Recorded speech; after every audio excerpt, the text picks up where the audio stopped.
आज या कार्यक्रमाला उपस्थित असलेले सगळे पदाधिकारी दूरदूरवरून इथे आलेले आहेत, त्याबद्दल त्यांचं खरोखर कौतुक करावंच वाटतं.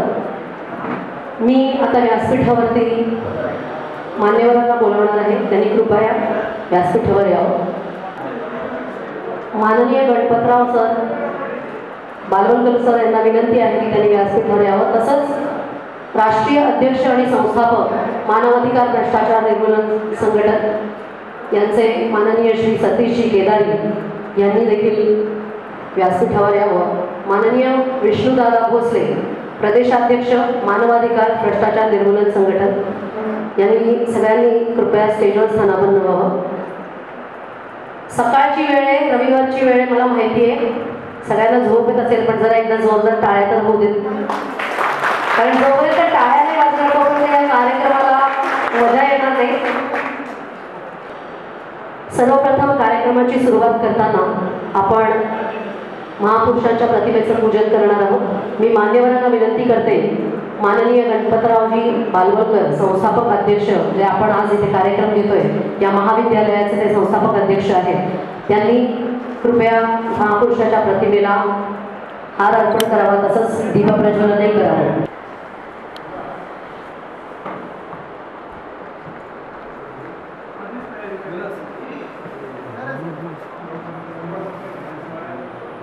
माननीय रामभाऊ गरोडे यांना विनंती आहे की त्यांनी देखील व्यासपीठावर यावं आणि मान्यवर चौधरी यांनी पण यावं व्यासपीठावरती.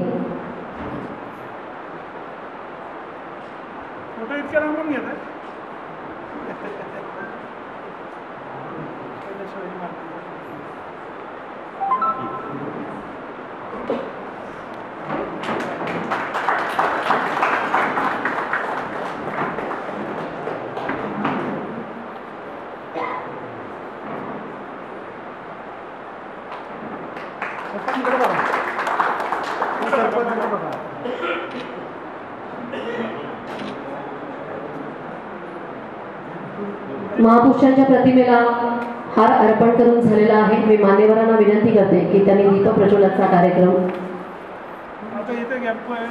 पुढे न्यावा.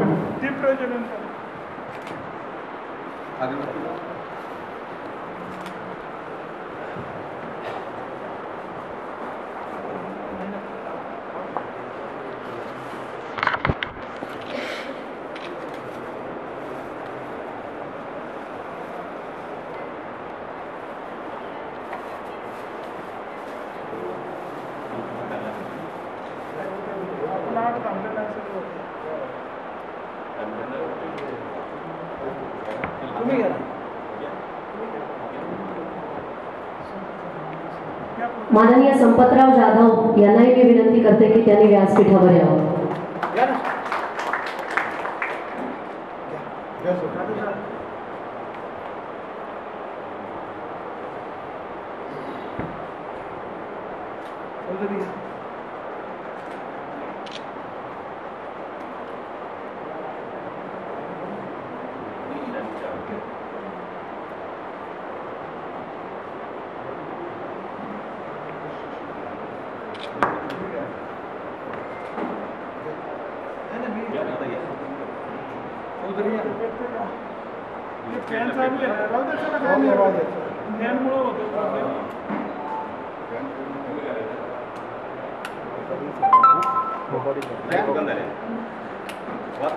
जरा आहे ना लाईट लावा ना हॉलमध्ये आता कार्यक्रमाला, नंतर सांस्कृतिक चालू झाले नंतर लाईट लावा सगळी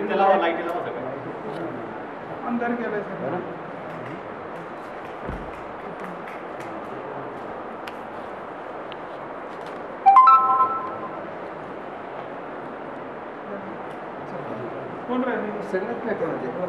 सगळ्या मान्यवरांचे आभार आणि धन्यवाद.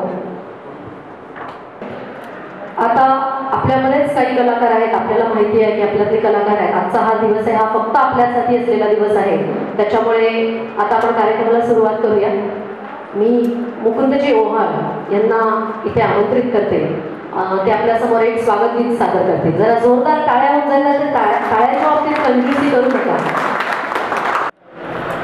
आज मानवाधिकार भ्रष्टाचार निर्मूलन संघटन या संघटनेचा दुसरा वर्धापन दिन साजरा होतो. आज या शिखर मान्यवर बसलेले आहेत की मानवाधिकार भ्रष्टाचार निर्मूलन संघटनेच्या वतीने एक गीत सादर करत आहे. लक्षात घ्या.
अतिशय सुंदर अशा या रूपाने आमच्या कार्यक्रमाची सुरुवात झालेली आहे. स्वागत गीत सादर केलं होतं मुकुंदजी ओबोर यांनी. मानवाधिकार भ्रष्टाचार निवारण संघटन शिवाजी महाराजांची शिवनेरीवर समाधी शोधून काढणारे सत्यशोधक महात्मा ज्योतिबा फुले यांच्यावर मी सादर करीत आहे एक गीत. Thank you.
आज आपण हा दिवस साजरा करतो आहोत आणि नेहमी आपण आपल्या घटनेचं अभिवाचन करतो. कुठलाही कार्यक्रम सुरू होण्यापूर्वी मी सतीश केदारी साहेबांना विनंती करते की त्यांनी घटनेचे अभिवाचन करावे आणि सगळ्यांना उभं राहायची विनंती करते, म्हणजे आपणही त्यांच्याबरोबर घटनेचं वाचन करू.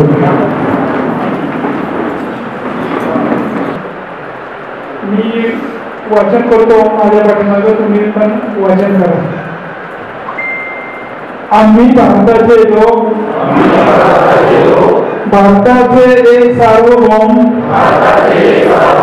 समाजवादी धर्मनिरपेक्ष लोकशाही गणराज्य घडविण्याचा व त्याच्या सर्व नागरिकांस सामाजिक आर्थिक व राजनैतिक न्याय विचार अभिव्यक्ती विश्वास श्रद्धा व उपासना यांचे स्वातंत्र्य दर्जाची व संधीची समानता निश्चितपणे प्राप्त करून देण्याचा आणि त्या सर्वांमध्ये व्यक्तीची प्रतिष्ठा व राष्ट्राची एकता आणि एकात्मता यांचे आश्वासन देणारी बंधुता प्रवर्तित करण्याचा संकल्पपूर्वक निर्धार करून आमच्या संविधान सभेत आज दिनांक 26 नोव्हेंबर 1949 रोजी याद्वारे हे संविधान अंगीकृत आणि अधिनियमित करून स्वतः प्रत अर्पण करत आहोत.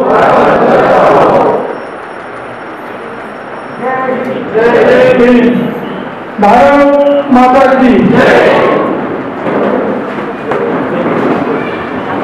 मी आपले अध्यक्ष, राष्ट्रीय अध्यक्ष आणि संस्थापक श्री सतीशजी केदारी यांना विनंती करते की त्यांनी या कार्यक्रमाचं प्रास्ताविक करावं.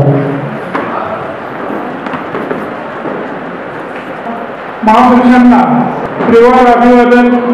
आज मानवाधिकार व भ्रष्टाचार निवारण संघटन राष्ट्रीय संघटनेचा दुसरा वर्धापन दिन, त्याचप्रमाणे जागतिक मानवाधिकार दिन हे संयुक्त कार्यक्रम आज बालेवाडी येथे आमचे आदर्श मार्गदर्शक माननीय गणपतराव बारवडकर यांच्या या महाविद्यालयात संपन्न होत आहे. कार्यक्रमास संपूर्ण महाराष्ट्रातून आपल्या संघटनेचे पदाधिकारी, पदाधिकाऱ्यांचे परिवार, लहान मुलाबाळांसह सर्वजण या ठिकाणी उपस्थित झालेले आहेत. त्याचप्रमाणे आपले काही मित्रमंडळी हे देखील या ठिकाणी उपस्थित झालेले आहेत. आज या ठिकाणी या कार्यक्रमाला आपण कोणताही राजकीय रंग दिलेला नाही. त्यामुळं हा कार्यक्रम एक आगळा वेगळा स्वरूपाचा सांस्कृतिक कला व सांस्कृतिक विषय घेऊन हा कार्यक्रम संपन्न होत आहे. या कार्यक्रमामध्ये आपल्याच परिवारातील म्हणजे हा मानव अधिकाराचे या संघटनेमध्ये जेवढे पदाधिकारी आहेत हे एक कुटुंब आहे, एक परिवार आहे आणि या परिवारातील आपल्या लहान मुलाबाळांचा गुणगौरव होणं ही पण काळाची गरज आहे. कारण आपले नेहमीच कौतुक होतं, नामोल्लेख होतो, परंतु आपल्या परिवारातील लहान मुले त्यांच्यात असणारी कला याचं देखील दर्शन या ठिकाणी होणं गरजेचं होतं. आणि हा प्रामुख्याने विचार करून आज या ठिकाणी आपण नृत्य स्पर्धा देखील आयोजित केलेले आहे. त्याचप्रमाणे आपल्या संघटनेच्या वतीने मानवरत्न म्हणून पुरस्कार आपण चालू केलेले आहे. यावेळेस आपण 16 व्यक्तींना विविध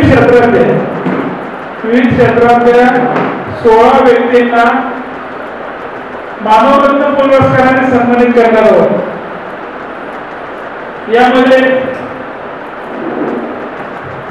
संघटनेच्या म्हणजे सर्व संघटनेचे पदाधिकारी नाहीत, या 16 मध्ये संघटनेचे पण काही पदाधिकारी असावेत या हेतूने आपण 4 व्यक्तींची नावे म्हणजे ते राष्ट्रीय कार्यकर्ते या पुरस्कारामध्ये घेतलेली आहेत आणि उर्वरित नावे ही सामाजिक, शैक्षणिक, सांस्कृतिक आदी विविध क्षेत्रात नामकौतुक मिळवलेले आणि त्यांचं सामाजिक कार्य महान असलेले असे व्यक्तींना आपण आज मानवरत्न पुरस्कार देऊन सन्मानित करणार आहोत. असा हा गोड कार्यक्रम आपण आज या ठिकाणी आयोजित केलेला आहे. मानवाधिकार संघटनेच्या बद्दल सांगायचं झालं तर आपली मानवाधिकार व भ्रष्टाचार निवारण संघटना हे 2019 मध्ये म्हणजे 12/12/2019 रोजी दिल्ली येथे राष्ट्रीय स्तरावर नोंदणी झालेली आहे. त्यामुळं डिसेंबर 19 12/12 पहिला वर्धापन दिन डिसेंबर 2020 ला येत होता 12/12. परंतु आपल्यावर एक वेगळं सावट होतं, कोरोना सारख्या महाभयंकर रोगाचं सावट होतं आणि या कोरोना सावटामुळं त्या आजारामुळं शासनाने महाराष्ट्र सरकारने भारत सरकारने कार्यक्रम घेण्यास बंदी ठेवली होती. आणि तुम्ही आम्ही म्हणजे आपले मित्र परिवार असतील हे असतील बरेचसे या कोरोनाचे शिकार झाले होते. कोणी हॉस्पिटलमध्ये होते, कोणी घरी उपचार करत होते, असंख्य अशा वेदना होत्या. कितीतरी व्यक्ती आपल्यातून निघून गेलेले आहेत, आपल्याला सोडून गेलेले आहेत. असं एक भयानक असं कोरोनाचं सावट आपल्यावर होतं. त्यामुळं आपण 20चा पहिला वर्धापन दिन संपन्न करू शकलो नाही आणि यावेळेस आपल्याला थोडीशी सूट मिळाली की वातावरण चांगलं आहे, तरी नवीन रोगांनी पाय बळकट करण्याचं काम चालू केलेलं आहे. त्या रोगाचे पण आपली लोक शिकार होत चाललेली आहेत, ज्यांचा शिकार होत चाललेली आहे. तरी देखील शासनाने आपल्याला सूट दिल्यामुळं कार्यक्रम करण्यासाठी म्हणून आपण हा दुसरा वर्धापन दिन आयोजित केलेला आहे. 12 तारखेलाच वर्धापन दिन आहे. हा एक संस्थेचा वाढदिवस आहे. वर्धापन दिन म्हणजे वाढदिवस आहे. आपण आपला जन्मदिवस वाढदिवस हा जे जन्मतारीख आहे त्या दिवशीच करतो. आपल्या संस्थेचा जन्म 12/12 म्हणजे 12 डिसेंबर 2019 ला झालेला आहे. त्यामुळे आज 2 वर्ष आपल्या संघटनेला पूर्ण झालेली आहे आणि आज बरोबर आपल्या संघटनेचे 250 पदाधिकारी झालेले आहेत. बरोबर. आणि हे सर्व पदाधिकारी संपूर्ण महाराष्ट्रासह बिहार, झारखंड या ठिकाणचे सुद्धा आपण पदाधिकारी केलेले. मी आता मध्ये गोव्याला जाऊन आलो, गोव्याचे पण पदाधिकारी होतात.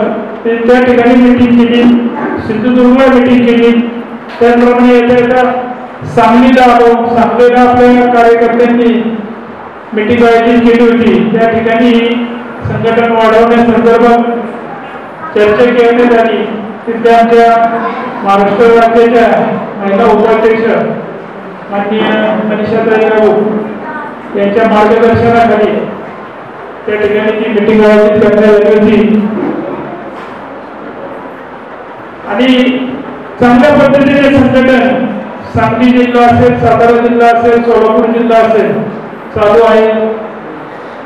आता पुढचा कार्यक्रम आपण पंढरपूरला घेणार आहोत. कोळी सरांची फार मोठी इच्छा आहे, कारण कुमार गवळेंनी जो मोहल्ला कार्यक्रम घेतला होता त्यावेळेसच त्यांनी विनंती केली होती की मला तुम्ही पंढरपूरसाठी पण एक प्रोग्राम द्या. तर मी त्यांना शब्द दिला होता की हा जरा कोरोना जाऊ द्या. आणि पंढरपूर पण त्यावेळेस म्हणजे कोरोनाची जास्त संख्या त्या ठिकाणी होती, त्यामुळे तातडीने प्रोग्राम घेता येत नव्हता. कुमारनी च्या कार्यक्रमाच्या वेळेस त्यांना सांगितलं की आपण जानेवारीमध्ये हा कार्यक्रम घेऊ. मग तो जानेवारीमध्ये आपण चलो पंढरपूर जायचं आपल्याला पंढरपूरला सर्वांना. त्याचप्रमाणे आमचं जे कला व सांस्कृतिक विभाग आहे त्याच्या आमच्या प्रमुख राष्ट्रीय उपाध्यक्षा माननीय सुजाता वाटे, त्यांचे पती विलास वाटे, शैलेश लोखंडे जे महाराष्ट्राचे प्रदेश अध्यक्ष, त्याचप्रमाणे आमचे कला व मनोरंजन विभागाचे मुकुंदराव महाराष्ट्र प्रदेश अध्यक्ष, त्यांनी आता त्यांनी आणि त्यांच्या सहकाऱ्यांनी आज आता या ठिकाणी आपल्याला त्यांची कला दाखवलेली आहे, जिथे एक मानवाधिकारावर, एक छत्रपती शिवाजी महाराजांवर आणि महात्मा ज्योतिबा फुलेंवर गाऊन या कार्यक्रमाची त्यांनी शोभा वाढवली आहे. आणि यांची देखील विनंती आहे की आपला एक प्रोग्राम बालगंधर्व मंदिर मध्ये झालेला होणं गरजेचं आहे. आपण आजची डेट सुद्धा 12/12/2021 साठी बालगंधर्व बुक केलं होतं, परंतु शरद पवारांचा आज वाढदिवस असल्यामुळं बालगंधर्व आपल्याला उपलब्ध झालं नाही. त्यांचं जसं पत्र आलं आपल्याला, मी बालवडकर साहेबांना विनंती केली की आपल्याला प्रोग्राम घ्यायचा आहे. बालवडकर साहेबांचा पहिला शब्द हे कॉलेज तुमचं आहे, तुम्ही कधीही या ठिकाणी प्रोग्राम घेऊ शकता. आपली संघटनेचं म्हणजे आपल्या संघटनेला महत्वाचं स्थान आहे या ठिकाणी. त्यांचा नेहमीच पुढाकार असतो, त्यामुळं आपल्याला एक हक्काचं व्यासपीठ या ठिकाणी मिळालेलं आहे. सहसा कॉलेजमध्ये कार्यक्रम फक्त कॉलेजचे होतात, पण एका संघटनेचे कॉलेजमध्ये महाविद्यालयात कार्यक्रम होतात. यामुळं आपल्या संघटनेला नाव लौकिक होत आहे आणि एक असं स्थान चांगल्या पद्धतीने निर्माण होत आहे. आणि आपल्या संघटनेचं विजय घोडचोड चालू आहे, सततचे कार्यक्रम आहेत, पदाधिकाऱ्यांच्या नेमणुका चालू आहेत आणि सर्व पदाधिकारी चांगल्या पद्धतीने काम करीत आहेत. संघटनेच्या माध्यमातून आपण अनेक प्रश्न सोडवत आहोत. जो कोरोनाचा काळ होता, कोरोनाच्या काळात देखील जरा शांतता राखा. कोरोनाच्या काळात देखील लोकांना जी वैद्यकीय सेवा पुरवण्यासाठी आपण अखंड प्रयत्न केलेले आहेत. आमचे काशीनाथ महिला ते नवरे हॉस्पिटलमध्ये काम करतात, त्यांच्या माध्यमातून अनेक कोरोना बाधितांना आपण हॉस्पिटल उपलब्ध करून दिलेले, स्वस्तामध्ये उपचार उपलब्ध करून दिलेले आहे. अशा पद्धतीने आपण अनेक कामे केलेली आहेत. संघटनेच्या वतीने आंदोलन छेडत आहोत. विविध जनतेच्या विविध प्रश्नांवर आपण कामे करत असून लोकांना न्याय मिळवून देण्यासाठी आपण सर्वजण सक्रिय आहोत. अशा पद्धतीने संघटनेचं काम चालू आहे. आणि असेच काम चालू असताना विशेष, कारण तुम्ही सर्वजण या परिवाराचे सदस्य आहात, मित्रमंडळी आहात, त्यामुळं या ठिकाणी काम करीत असताना आपल्याला डाग लागण्याची पण शक्यता असते. म्हणजे आपण चांगलं काम करतो, पण त्या कामाचा काही भ्रष्टाचारी वृत्तीचे लोक, प्रशासन हे वेगळ्या पद्धतीने संस्थेला बदनाम करण्याचं काम करीत असतात. आपल्या संघटनेकडे 2 महिन्यापूर्वी एक तक्रार आली होती, कारण हे तुमच्या पुढे मांडणं गरजेचं आहे. यामुळे संघटनेची बदनामी झाली होती, माझ्या सहपदाधिकाऱ्यांची बदनामी झाली होती, आणि हे तुमच्या पुढे मी शेअर करणं गरजेचं आहे. आपल्याकडे तक्रार आली होती की हे जे आपण ज्या थोडस कमी किमतीत सामान मिळतं म्हणून बालाजी ट्रेडर्स, बालाजी अशा दुकानामध्ये, मोठमोठ्या दुकानामध्ये आपण सामान खरेदी करतो किराणा मालाचं, पण आपल्याला माहित नाही ही मंडळी मालामध्ये भेसळ करतात. आणि आम्हाला ती तक्रार अशा पद्धतीने आली होती की 8 ते 9 प्रकारचे प्रॉडक्ट आहेत, त्यात रेड लेबल चहा आहे, त्याचप्रमाणे आपण जे पॅराशूट तेल लावतो डोक्याला ते तेल आहे, त्यानंतर भांड्याला जो रिन साबण वापरतो ते रिन लिक्विड, विम बार, असे वेगवेगळे पदार्थ आहेत, 9 पदार्थ. हे सगळं डुप्लिकेट आहे. आणि हे 9 पदार्थ हिंदुस्थान पेवर कंपनी निर्माण म्हणजे बनवती, उत्पादन करीत असते. आणि ही माहिती आपल्याला मिळाल्यानंतर आपल्या संघटनेचे पदाधिकारी 3 पदाधिकारी त्या ठिकाणी गेले. तुम्हाला त्यांनी माल खरेदी केला. माल खरेदी केल्यानंतर त्या ठिकाणी असं समजलं होतं की त्या ठिकाणी जी अफीम असते ना, जो अंमली पदार्थ असतो, ती त्याच्यामुळे नशा होती, चरस गांजा ह्याच्याकडे, तर त्याची पण माहिती त्या ठिकाणी विक्री होती, म्हणून ते ही माहिती आपल्याला मिळाली होती. आणि आपल्या पदाधिकारी त्या ठिकाणी गेले. त्यांना जे 9 प्रॉडक्टची माहिती मिळाली होती तेवढे प्रॉडक्ट त्यांनी काढले, कारण ही माहिती सुद्धा एका व्यापाऱ्याकडूनच मिळाली होती, दुकानदाराकडूनच मिळाली होती. ती माहिती त्यांनी जे सगळी पोती खाली काढायला लावली. पहिला माल खरेदी केला, त्या मालाचं त्यांनी हे घेतलं की हे डुप्लिकेट दिसतोय, मग तो डुप्लिकेट माल त्यांनी जिथे ठेवला होता तो माल त्यांनी मिळालेल्या माहितीनुसार खाली घेतला, ते प्रॉडक्ट खरेदी केले. त्याचं बिल ATM-द्वारे आपलं कार्डद्वारे त्यांना केलं. 1100 रुपयाचा माल त्यांनी खरेदी केला. त्याच्या आधी आदल्या दिवशी आपलीच एक महिला पदाधिकारी तिने सुमारे 1000 रुपयाचा माल खरेदी केला आणि त्याची शहानिशा झाली. अफीम तिथं सापडलं. त्यांनी आपल्या पदाधिकाऱ्यांनी मला फोन केला की या ठिकाणी बनावट माल सापडलाय आणि अफीम पण इथे विक्री होती, ती अफीम पण सापडलेली आहे मला.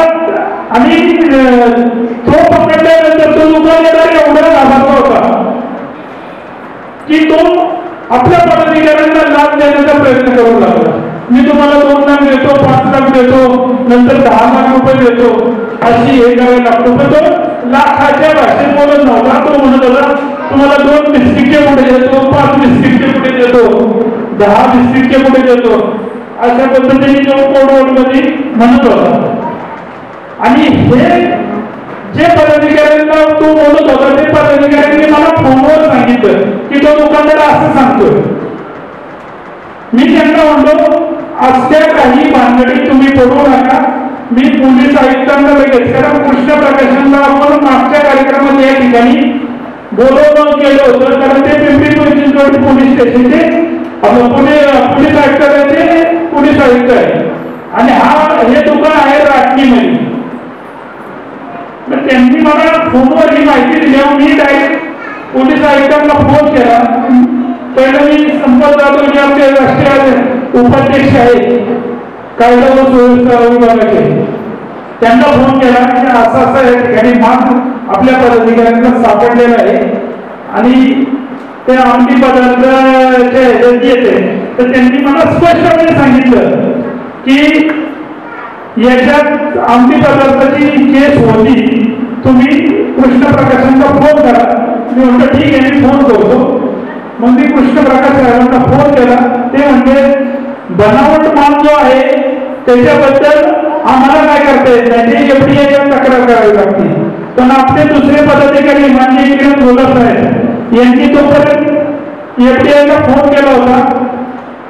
एफडीआयची लोक म्हणते आम्ही उद्या सकाळी त्या ठिकाणी माणूस पाठवतो, म्हणजे तसं संपर्क सगळ्यांचा होता. आणि मी कृष्ण प्रकाशाचा म्हणतो की जो अंमली पदार्थ आहे ते जरी पोलीस खात्याशी संबंधित येते ना, म्हणजे ठीक आहे.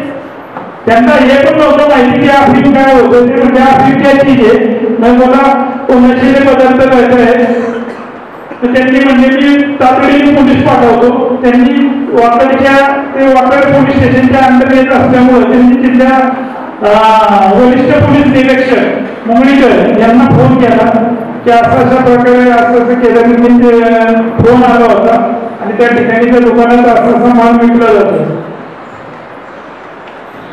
मुंगळीकरांचा मला फोन आला की हा प्रकार कुठे घडलेला आहे. मी म्हणलं अशा ठिकाणी रात्रीला आमच्या पदाधिकारी दुकानात गेलेले आहे आणि त्यांना तो बेसरचा माल संपूर्ण सापडलेला आहे आणि त्या ठिकाणी नशिली पदार्थ पण विक्री होत आहे, ते पण त्यांनी पकडलेलं आहे.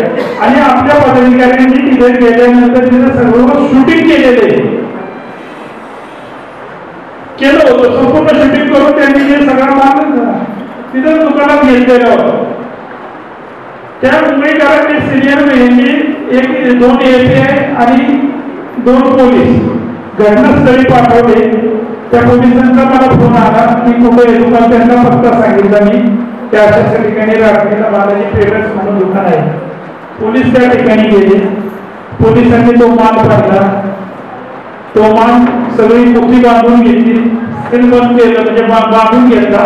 त्याच्यानंतर ती जी अफीम सापडली होती ती 70 ग्रॅम अफीम त्यांनी चेक करण्यासाठी घेतली. आणि त्या एफआयचा मला फोन आला की तुम्ही सुद्धा या ठिकाणी या. त्यानंतर मी त्या ठिकाणी पोलिसांनी बोलवल्यानंतर मी त्या ठिकाणी गेलो. आपले कार्यकर्ते पण होते तिथे. मग मी तो संपूर्ण माल त्यांनी पोलिसांनी ताब्यात घेतला.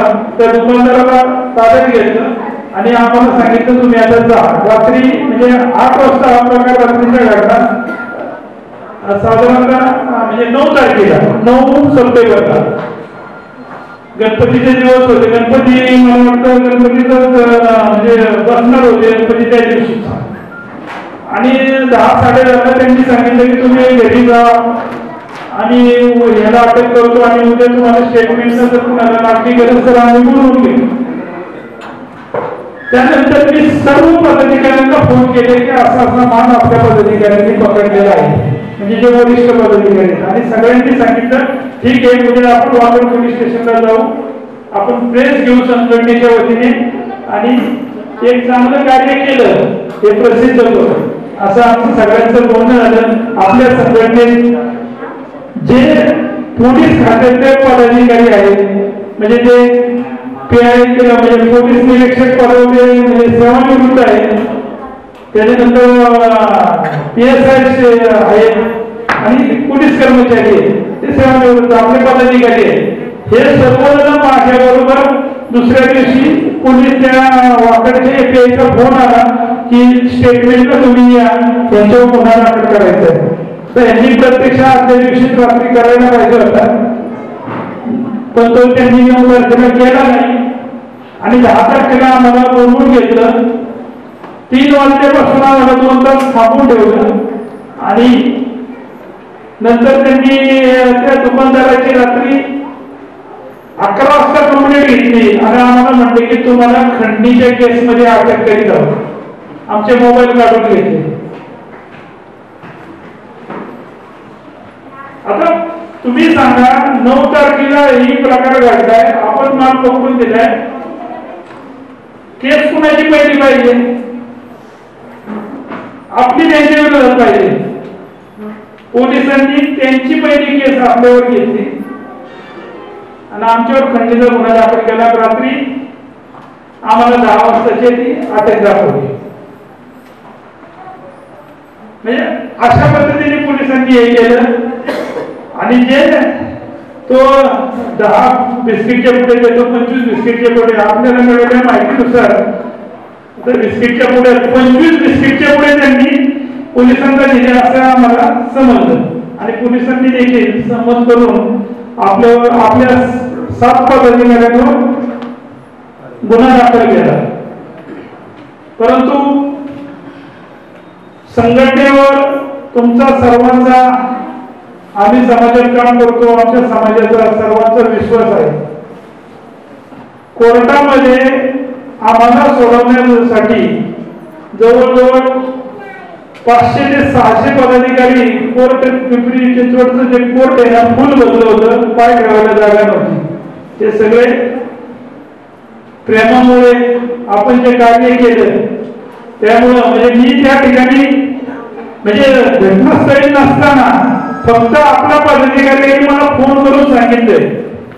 आणि मी जर राष्ट्रीय अध्यक्ष आणि तुमचे फोन जर घेत नसेल, तुमच्या एखादं संकट असेल आणि तुम्ही ते मला सांगत असाल आणि ते मी जर तुमच्याशी चर्चा करत नसेल तर माझ्या अध्यक्षपदाला काय किंमत आहे. आणि तो कॉल रेकॉर्डिंग आहे म्हणून मला त्याच्यात त्यांनी आरोपी केला की तुमचं त्यांचं बोलणं झालं. पदाधिकारी आहेत त्यांनी मला त्यांचं काय घडलं ते मला सांगितलंय ना, मी त्या ठिकाणी नाही ना ते. आणि कोणीही खंडी मागितली नाही, काय नाही. त्यांच्याकडे काही पुरावे नाही. असं असताना आमच्यावर गुन्हा दाखल झाला. 2 दिवस आम्हाला अटक राहावी लागली. 2-4 दिवस गेले सुटण्याकडे, त्यात एक कोर्टाला सुट्टी. म्हणजे असे देखील प्रसंग आपल्यावर येतात. परंतु कार्यकर्त्यांनी, नातेवाईकांनी, सर्व मित्रमंडळींनी त्या ठिकाणी जोर लावला. आमची केस लढण्यासाठी जवळजवळ 30-35 वकील होते. आणि ह्याच्या वकीलपत्रावर सही करा, त्या वकीलपत्रावर सही करा. शेवटी कोर्टात म्हणलं की बाबा तुम्ही कोणतरी बोला, बाकीचे थांबा. आणि ज्यावेळेस कोर्टात युक्तिवाद झाला आणि सर्व वकिलांनी त्या ठिकाणी भूमिका मांडली, त्यावेळेस कोर्टात त्या इन्स्पेक्टरला म्हणलं अजून काय खोटं करायचं राहिले का. हाच आपला विजय. आणि त्या क्षणी 7 जण गुन्हा दाखल झाला होता. त्या 7 जणांना कोर्टाने लगेच जामीन मंजूर केला. म्हणजे अशा घटना सुद्धा घडलेल्या आहेत आणि हे तुमच्याशी शेअर करणे. उद्या काय होतं की कुणी काय सांगतं, कुणी काय करतं, आपल्याला त्याच्याशी घेणं देणं नाही. आता आम्ही या परिस्थितीतून गेलेलो आहोत. एक खोटा गुन्हा आमच्यावर दाखल झालेला आहे. तो खोटा आहे हे तुम्हाला माहिती आहे, आम्हाला माहिती आहे, सर्वांना माहिती आहे. आणि त्यानंतर जे हिंदुस्थानचे वर्दी तो मान म्हणजे पोलिसांनी त्यांच्याकडे चेकिंगला दिला, तो मान त्यांनी कंपनीने मुंबईला नेला. कंपनीमध्ये तो चेक केला. तो रिपोर्ट यायला साधारणतः 15 दिवस लागले. 15 दिवसांनी म्हणजे 23 सप्टेंबरला तो रिपोर्ट आला.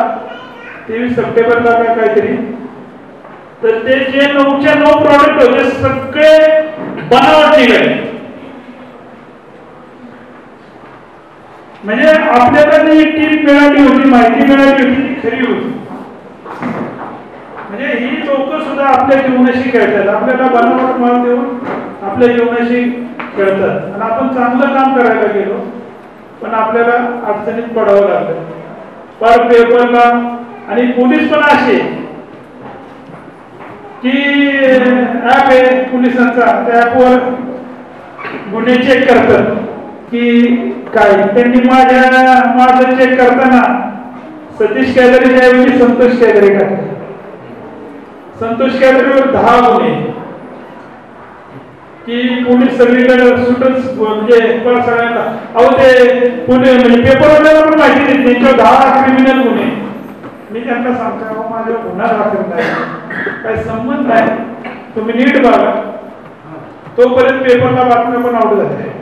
पेपरला म्हणजे एक लोकमत झाली होती आणि बाकीच्या स्थानिक पिंपरी चिंचवडच्या ज्या साप्ताहिक असतात त्याला 2 आले होते. आणि एक पोलिसांचं YouTube चॅनल आहे, पोलीस काहीतरी डायरी का काहीतरी आहे, तर त्याला त्यांनी बातमी दाखवली. म्हणजे ह्याच्यामुळं बदनामीला सामोरं जावं लागलं, पण आम्ही त्या बदनामी थांबलेलो नाही.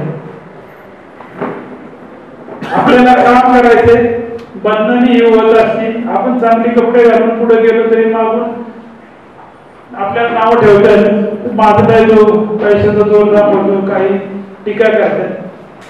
आणि फाटकी कपडे घातली परिस्थितीनुसार तरी म्हणतात याला काय हे बघा त्याचा अवतार. प्रत्येक गोष्टीला नाव ठेवतात.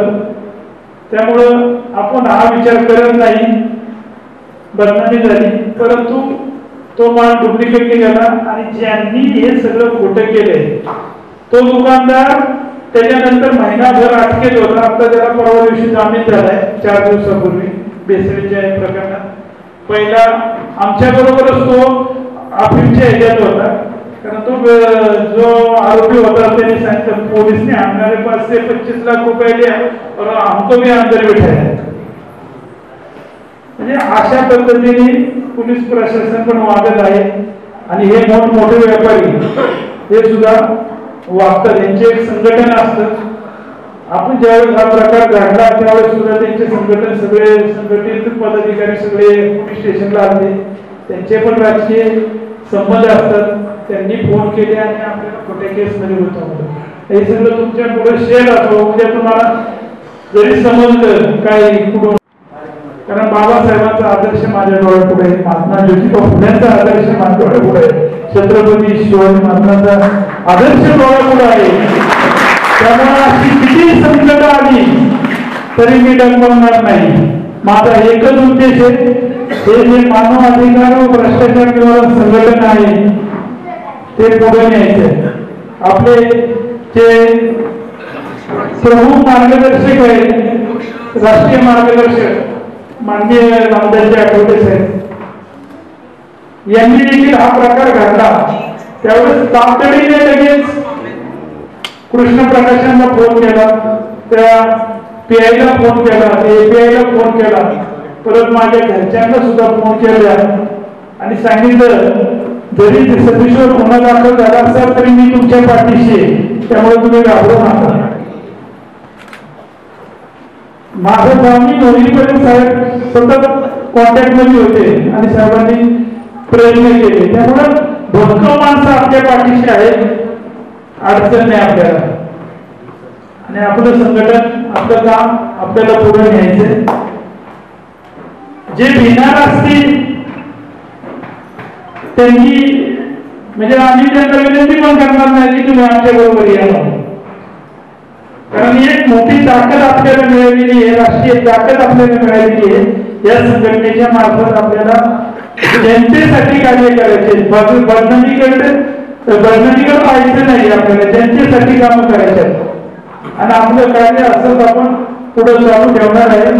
एवढं मोठं प्रास्ताविक कधी झालं नसेल, बरंच मोठं प्रास्ताविक झालं, पण काळाची गरज होती हे तुमच्या पुढे शेअर करणं गरजेचं होतं. तुम्ही माझ्या परिवारातली लोक आहात, त्यामुळं मला हे तुम्हाला सांगणं गरजेचं होतं. यानंतर आपण आता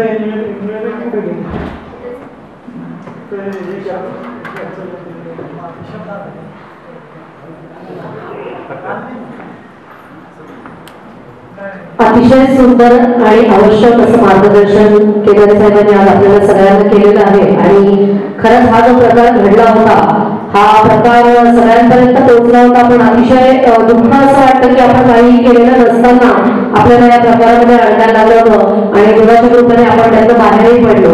आणि आज सगळे इथे पदाधिकारी केदारी साहेबांना शब्द देतो की आमच्याकडनं अशा कुठल्याही चुका होणार नाही, तुम्ही जे काय असेल ते आम्ही कायद्याच्या अनुसरूनच करू असं आज आम्ही आपल्याला शब्द देतो. आणि आपलं संघटन आपण अशाच पद्धतीने चांगल्या पद्धतीने अजून जोरात पुढे घेऊन जाऊ. 6 डिसेंबर रोजी महापरिनिर्वाण दिवस साजरा झाला बाबासाहेब आंबेडकर, डॉक्टर बाबासाहेब आंबेडकर यांचा. त्यांना अभिवादन म्हणून आज आपल्यामध्ये सुप्रसिद्ध गायक आणि म्युझिक डायरेक्टर विशाल चव्हाणजी इथे आहेत. तर मी त्यांना विनंती करते की त्यांनी एक गीत आपल्यासमोर सादर करावं. हा सुंदर कार्यक्रम आहे, तुमचं प्रास्ताविक पण ऐकलं आणि जो आमची मी चर्चा झाली होती त्या विषयावर मध्ये साहेबांना केदारी साहेबांना थोडस स्ट्रगल करावं लागत आहे. नेमकं काय झालं त्यांनी सांगितलं होतं, आज नेमका विषय कळाला की काय काय झालं होतं. आणि तरी त्यांनी झुंज दिली, स्ट्रगल केलं आणि शेवटी तो माल पण फसवा निघाला, डुप्लिकेट निघालं आणि त्यांची सुद्धा निर्दोष मुक्तता झाली किंवा जामीन मिळाला. आणि त्यांनी स्ट्रगल केलं, स्ट्रगल करावं लागतं हेच त्या ठिकाणी पण सगळ्या त्या आपल्या कार्यकर्त्यांना सांगतायत. तर हे करत असताना या ठिकाणी आमची बरीच जुनी ओळख आहे. बऱ्याच मोठमोठ्या कार्यक्रमांमध्ये साहेबांसोबत त्यांच्या बऱ्याच वेळा मी त्यांच्याशी भेटलेलो आहे आणि एक आमचं आपुलकीचं नातं आहे. तर त्यांनी तेच आपुलकीचं नातं जिवंत ठेवत आजच्या कार्यक्रमाला मला बोलवलं, त्याबद्दल मी त्यांचं आणि आमचे सुजाता भाटे त्याचप्रमाणे विलास भाटे यांचं देखील मनापासून आभार मानतो, त्यांनी मला बोलवलं. या ठिकाणी मी अशासाठी आलोय की 6 डिसेंबर रोजी महापरिनिर्वाण दिन झाला आणि आपल्याला त्या दिवशी 1956 साली बाबासाहेब सोडून गेले होते. आता आजचा कार्यक्रम जो आहे मानवाधिकार व भ्रष्टाचार निवारण संघटन संपूर्ण या देशातील प्रत्येक व्यक्तीला त्याचे अधिकार त्याचे हक्क मिळवून देणारा कायदा जर कोणी केला असेल तर ते म्हणजे डॉक्टर बाबासाहेब आंबेडकर आहेत. आणि बाबासाहेबांनी जे संविधान दिलं ते जगातील सर्वात मोठं संविधान आणि पवित्र ग्रंथ मानला जातो. असे संविधान निर्माते बहुजनांचे उद्धारक डॉक्टर बाबासाहेब आंबेडकर यांना अभिवादन मी काही शब्दांमध्ये या ठिकाणी करणार आहे. बरेच माझे गाणे टीव्हीवर पण आपण पाहत असाल, ते नंतर मी सादर करून पण आता या ठिकाणी अभिवादन मी करणार आहे.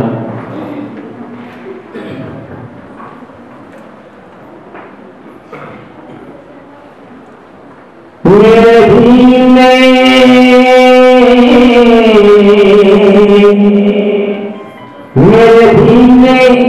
जब आँख खोली तो मैं इंसान बन गया. मेरे भीने जब जुबां खोली तो मैं बलवान बन गया. मेरे भीने जब आँख खोली, शब्द लक्षात काय मला सांगायचं कि मेरे भीम ने जब आँख खोली तो मैं इंसान बन गया. मेरे भीम ने जब जुबां खोली तो मैं बलवान बन गया. मेरे भीम ने जब किताब खोली तो मैं गुणवान बन गया. मेरे भीम ने जब किताब खोली तो मैं गुणवान बन गया. मेरे भीम ने जब कलम खोली तो इस देश का संविधान बन गया. क्योंकि नाम भीमराव का जब जुबान पर निकल आता है, नाम भीमराव का जब जुबान पर निकल आता है, दर्दमंदों का कलेजा भी दहल जाता है.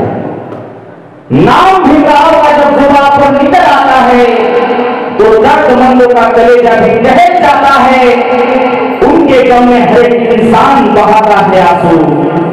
उनके गम में हर इंसान बहाता है आंसू. मौत क्या चीज है, पत्थर भी पिघल जाता है. मौत क्या चीज है, पत्थर भी पिघल जाता है. त्यांना अभिवादन पण आता म्युझिक माझ्याकडनं आहे, पण तरी देखील मी या ठिकाणी माझं गाणं सादर करणार आहे. एक मोठा अंतरा म्हणणार आहे, कारण 6 डिसेंबरला संपूर्ण जनसमुदाय चैत्यभूमीला त्या ठिकाणी लोकल असतो. परंतु यावेळेस थोडस कोरोनाचं सावट असल्यामुळे गर्दी थोडी कमी होती किंवा गर्दी शासनाचे नियम होते गर्दी करायची नाही. तरी देखील प्रत्येक भीम सैनिकानं प्रत्येक आंबेडकरी जनतेनं त्यांना अभिवादन केलेलंच आहे 1 महिना. म्हणून हे गाणं त्यांच्यासाठी काय.